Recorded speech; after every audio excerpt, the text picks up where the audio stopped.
Libya থেকে নৌকা দিয়া ইটালি যায় সবাই, কোনো সমস্যা নাই। 2 দিন লাগে 3 দিন লাগে।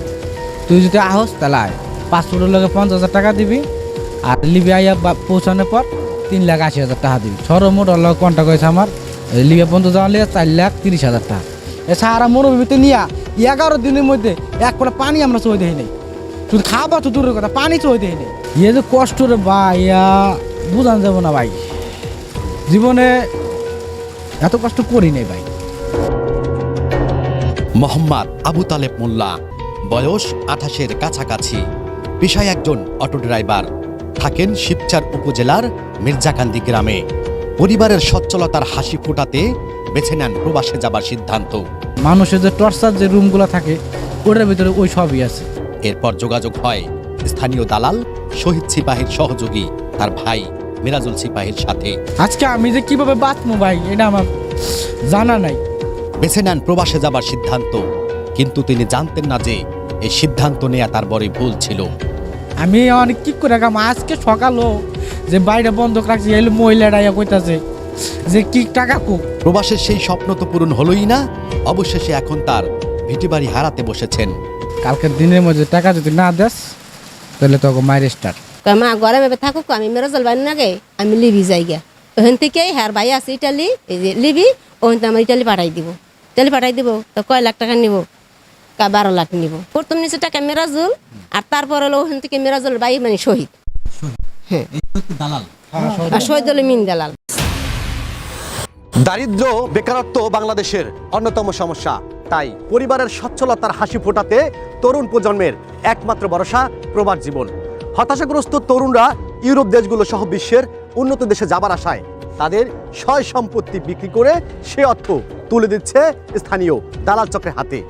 দালালদের খপ্পরে পড়ে অনেকেই প্রতারিত হয়ে দেশে ফিরে আসছেন, আবার অনেকে হচ্ছেন পাচার। টিম তৃতীয় চোখের এবারের অনুসন্ধানে আমরা খুঁজে এনেছি মানব পাচার চক্রের কবলে পড়ে ইতিমধ্যে সবকিছু হারিয়েছেন প্রায় 30টি পরিবার। আমরা দেখাবো এবং জানাবো এই ভুক্তভোগীরা কিভাবে প্রতারিত হয়েছেন। তাহলে শুরুটা করা যাক মাদারীপুর শিবচর উপজেলার বাঁশকান্দি ইউনিয়ন থেকে।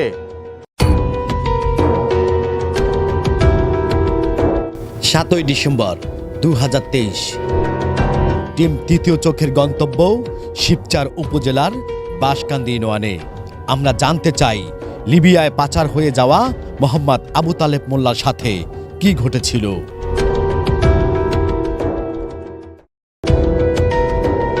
শিবচর মাদারীপুর জেলার অন্তর্গত একটি উপজেলা। এই উপজেলায় 19টি ইউনিয়ন রয়েছে, আর এই 19টি ইউনিয়নের বেশিরভাগ তরুণরাই প্রবাসে থাকেন।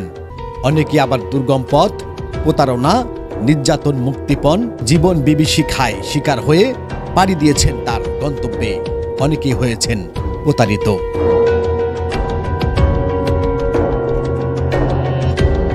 স্থানীয় মানব পাচারকারী শহীদ সিপাহী ও তার ভাই মেরাজুল সিপাহীকে দিয়েছেন পর্যায়ক্রমে 14 লক্ষ টাকা। বেকার যুবকদের ইতালি নেবার প্রলোভন দেখিয়ে হাতিয়ে নিয়েছেন কোটি কোটি টাকা।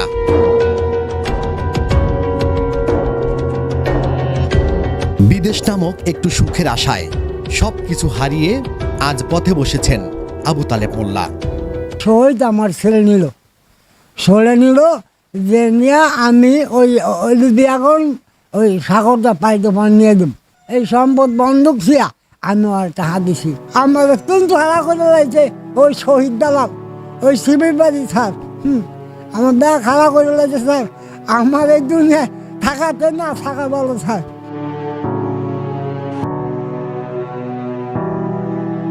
এখন আমার টাকা তো সব মনে করেন পরিবর্তন আনছি, কিস্তি উঠাইছি, আবার বাড়ির জমিটা বন্ধক দিচ্ছি আমার দেওয়ারের কাছে। সরকারের কাছে আমাকে এই অনুরোধ, টাকাটা আমি ফেরত পাই, আমাকে আইনা দেব, পোলা আল্লাহ বাইতে আনছে, আমার টাকাটা আল্লাহ এনে দেব, আমি দেনা থেকে মুক্তি হয়ে যাই। ভুক্তভোগী আবু তালেব গত 4 ডিসেম্বর শহীদ সিপাহী ও মেরাজুল সিপাহীর নামে থানায় একটি লিখিত অভিযোগ দায়ের করেন। কিন্তু আবু তালেবের মা জানান সেই অভিযোগের এখনো কোনো তদন্ত করা হয়নি। নির্যাতিত আবু তালেব মোল্লা সহ বাঁশকান্দি ইউনিয়নের অনেকের সাথে কথা বলেছেন টিম তৃতীয় চোখ। আমরা তুলে এনেছি এক ভয়ঙ্কর তথ্য, সেই তথ্যের গল্প আপনাদেরকে জানাবো। তবে তার আগে একটি কথা বলতে চাই, ভুক্তভোগী মোহাম্মদ আবু তালেব মোল্লা গত 4 ডিসেম্বর দালাল শহীদ সিপাহী ও মেরাজুল সিপাহীর নামে তার সংশ্লিষ্ট থানায় একটি লিখিত অভিযোগ করেছিলেন। সেই অভিযোগের কোনো সুরাহা হয়নি কেন দর্শক জানাবো। তবে তার আগে যেতে চাই আরেক ভুক্তভোগী মোহাম্মদ আরাফাতের কাছে। 10 ডিসেম্বর 2023 টিম তৃতীয় চোখের গন্তব্য বাঁশকান্দি ইউনিয়নের 4 নম্বর ওয়ার্ডের স্থানীয় বাসিন্দা আরব আলী চৌকিদারের বাড়িতে। ভুক্তভোগী আরব আলী চৌকিদারের একমাত্র ছেলে মোহাম্মদ আরাফাতকে সংসারে একটু সচ্ছলতা ফিরিয়ে আনতে দালাল শহীদ সিপাহী ও মেরাজুল সিপাহীর মাধ্যমে পাঠিয়েছিলেন বিদেশ নামক এক মাফিয়া চক্রের কাছে। টিম তৃতীয় চোখের সাথে কথা হয় ভুক্তভোগী আরাফাতের মা শিল্পী বেগমের সাথে। বেরিয়ে আসে এক চাঞ্চল্যকর তথ্য। 12 লাখ টাকা বিনিময়ে বিদেশে পাঠাইবো। 12 লাখ টাকার মধ্যে 1 টাকা আমাকে নিব না, দেওয়ার পর যা তো ঝামেলা সব তাদের মধ্যে আমাকে ইটালি পৌঁছে দেবো। কাগজ দিছি 16 লক্ষ, আর আমাকে আনতে গেছে 1,17,00,000 ব্যাংকের মাধ্যমে পাঠাইছে। ভুক্তভোগীর পরিবারটি আরাফাতকে বিদেশে পাঠাতে দফায় দফায় দিয়েছেন 16 লাখ টাকা। এরপর লিবিয়া থেকে জীবিত ফিরিয়ে আনতে আরো দিয়েছেন 1 লাখ টাকা। সর্বমোট 17 লাখ টাকা দিয়ে দেশে ফিরিয়ে আনেন আরাফাতকে। আর এই পুরো টাকাটাই লেনদেন করেছেন ওয়ার্ড মেম্বার মোহাম্মদ রাসেলের মাধ্যমে। 1 মাস রাখলো আগে ক্যাম্পে, সেনাবাহিনীর ক্যাম্পে। ওরা বলতেছে দেখ তোর যে ধরাই দিছে হে ছাড়া কেউ নিতে পারবে। আমাদের ওই লোকটা ধরাই দিছে, আমরা টাকা দিচ্ছি, তারা আমাদের গেম দিবে। তারা না দিয়ে তারা নিয়ে এই রুমে আটকাই রাখে কোনো কিছু বলতেছে না। আর আমাদের দালালে কোনো খোঁজ খবর নেই। তারপর তারা ই করে বাধ্য হয়ে আমাদের জেলখানায় একটা আর্মি ক্যাম্পে দিছে। ভুক্তভোগী আরাফাত লিবিয়ায় থাকাকালীন অবস্থায় দফায় দফায় হয়েছে নির্যাতন এবং কি দিনের পর দিন না খেয়ে না ঘুমিয়ে এক অসহনীয় অবস্থায় জীবনযাপন করেছেন। শহীদের বোর কাছে শিক্ষার পরে কানতাম, ভিডিও কলে ছাড়ছে রফিকের মোবাইলে যে বাচ্চার মারাই যে শিক্ষার পাতাছে, বাচ্চাকে পানি দেন না, খাবার দেন না, বাচ্চারা কিভাবে বাঁচবো, এভাবে কানতাম। তবু আগে মায়া ছিল না। শৈশবের বাড়িতে মনে করেন 10-15 দিন পর্যন্ত ছিলাম, রাত দিন, তবু কোনো যোগাযোগ করতে পারিনি। আরাফাতের মা শিল্পী বেগম ছেলের সাথে একটু যোগাযোগ করার আশায় ছুটে চলতেন দিনের পর দিন, রাতের পর রাত দালাল শহীদ সিপাহীর বাড়িতে। এবং কি শহীদ সিপাহীর সহধর্মিনীর পায়ে পর্যন্ত ধরতে দ্বিধাবোধ করেননি এই শিল্পী বেগম। কিন্তু দিনের পর দিন অন্যায় করতে থাকা পাষণ্ড হৃদয় দয়া দেখাননি, উল্টো মিথ্যে আশ্বাস দিয়ে বাড়ি থেকে তাড়িয়ে দিতেন। টাকায় টাকা গেল, জীবনের অঙ্গ শেষ। পানি কেউ না খেয়ে থাকতে পারে, পানি নালার পানি খাইছে।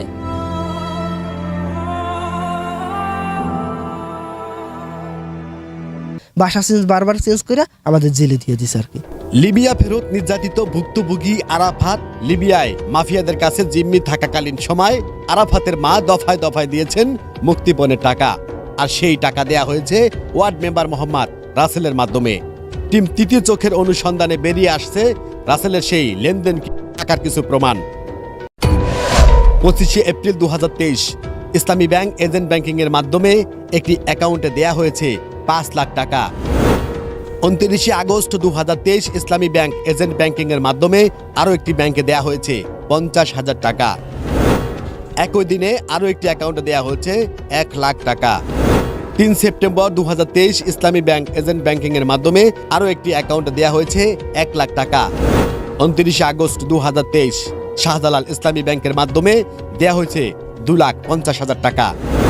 29 আগস্ট 2023 একই দিনে শাহজালাল ইসলামী ব্যাংকে আরও একটি অ্যাকাউন্টে দেয়া হয়েছে 2 লাখ টাকা।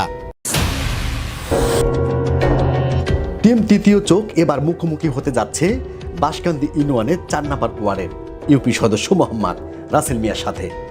আমরা জানতে চাই আরাফাতের 17 লক্ষ টাকা কার মাধ্যমে, কোথায়, কিভাবে পাঠিয়েছেন তিনি। আছেন তো আশেপাশে না?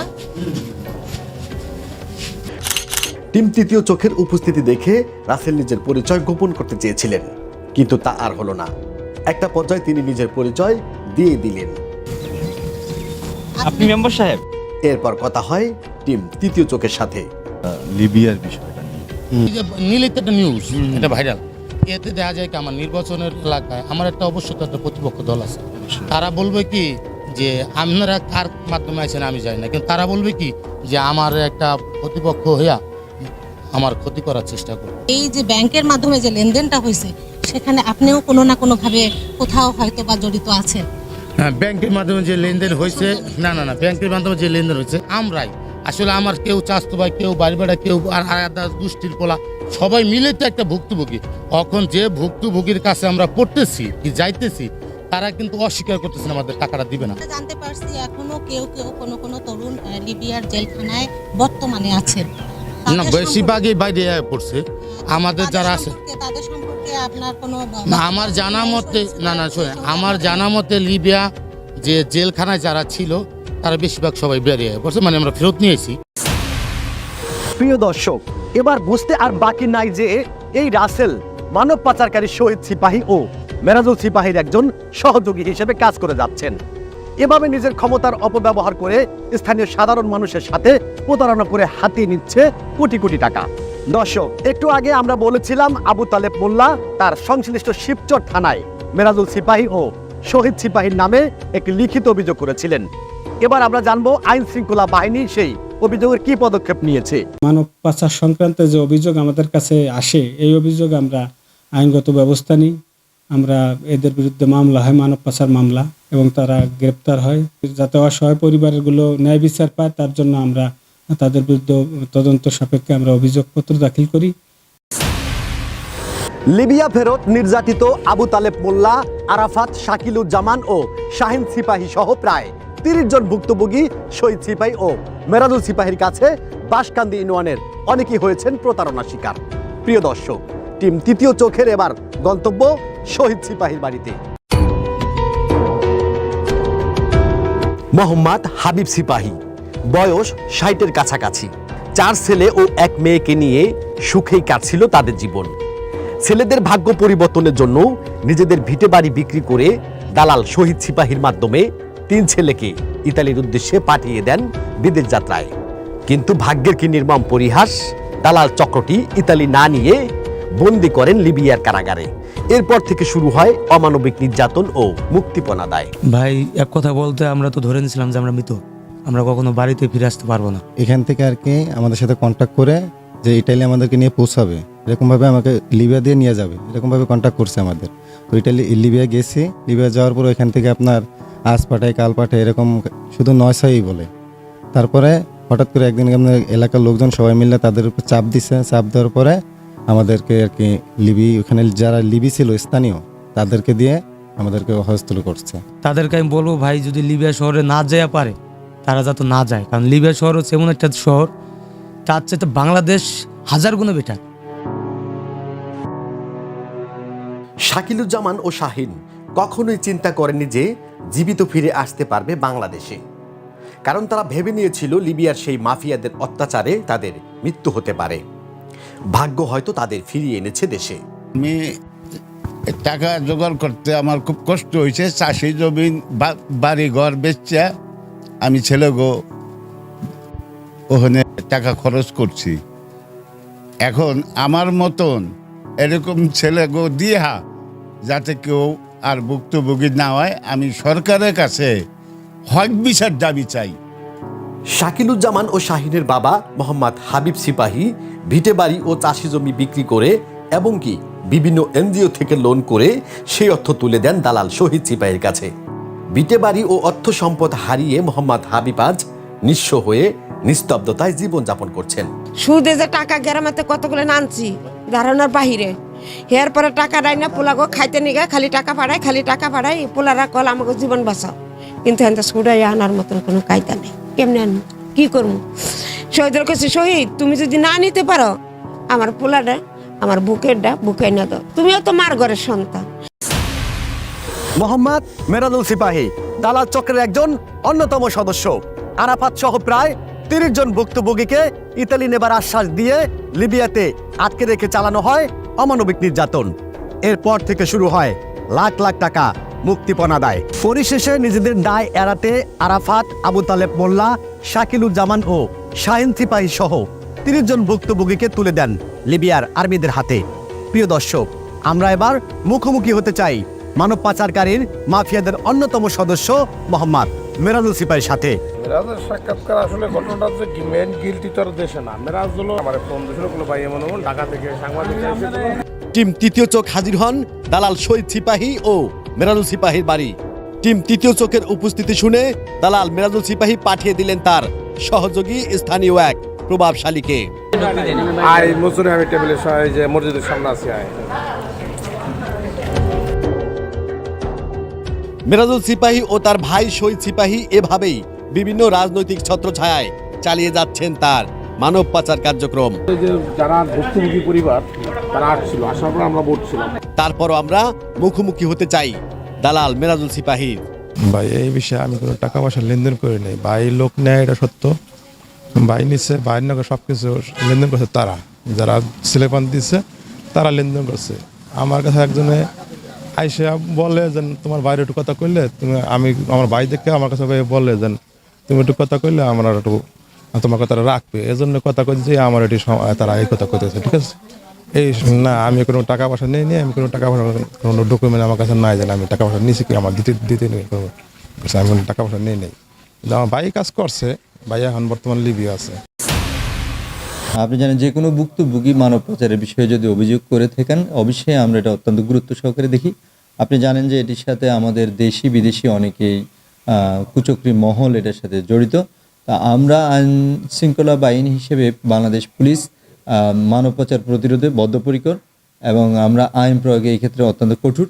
আপনি যেই কথাটি বলেছেন, যিনি আবেদন করেছেন ওনার আবেদনের পরিপ্রেক্ষিতে অবশ্যই আমরা ব্যবস্থা গ্রহণ করব। আর আমরা আইন প্রয়োগের ক্ষেত্রে এই ক্ষেত্রে যারা মানব পাচারের সাথে সংশ্লিষ্ট যদি এরকম থাকে, সে এখানকার লোকাল হোক বা এই জেলার বাইরের লোক হোক, তাদের ব্যাপারে আমরা কোনোভাবে ছাড় দিতে চাই না। ইতিমধ্যে আমরা এই ধরনের দালাল চক্রের অনেককে আমরা গ্রেপ্তার করতে সক্ষম হয়েছি, আমরা গ্রেপ্তার করেছি এবং আমাদের এই গ্রেপ্তার অব্যাহত আছে।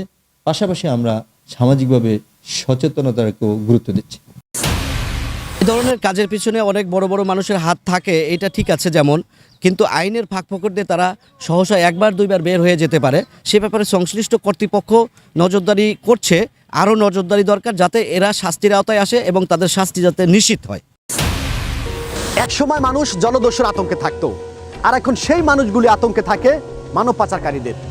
জলদস্যুগুলো পেশা পরিবর্তন করে হয়ে উঠেছে মানব পাচারকারী মাফিয়াদের সদস্য। এইসব সদস্যরা তরুণ প্রজন্মকে প্রবাসের প্রলোভন দেখিয়ে হাতিয়ে নিচ্ছে কোটি কোটি টাকা। টিম তৃতীয় চোখের অনুসন্ধানে বেরিয়ে আসছে এক ভয়ঙ্কর তথ্য। এসব মানব পাচারকারী একটি শক্তিশালী মাফিয়াদের সাথে নেটওয়ার্ক গড়ে তুলেছে।